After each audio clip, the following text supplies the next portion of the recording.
China and Canada have reached quite a few agreements in trade, tourism, energy, finance, agriculture, etc. under the leadership of PM Mark Carney. However, some voices of opposition started to lose it. One was crying, Canada is willing to forgo separation of powers, judicial independence, and freedom of expression. Come on, Mr. Henry Gao, I think as a professor of law, you could have done better with delineating definitions. If you have real examination and experience in China and the US, you would understand how those three terms work in reality. This is typical propaganda, hiding what is actually happening and associating a vague picture with far-fetched, irrelevant values that stir people's sentiments and use fear-mongering rhetoric to turn people against a false enemy. So what exactly is Canada doing with China?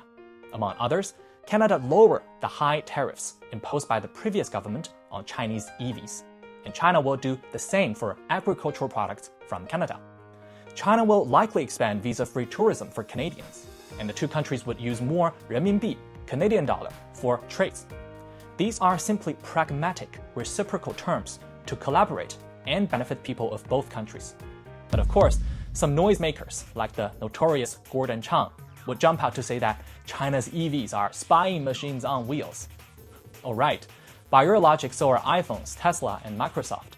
I won't be surprised that many parts of the phone you're using to Twitter were manufactured in China.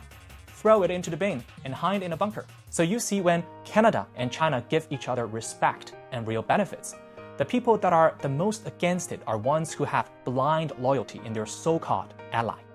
But if your old partner starts hitting you, threatening to run over you, and punishing you in one way or another because it cannot force you to do everything it wants, a rational person would break up and find a lawyer, not kiss and make up. Stop hypnotizing yourself.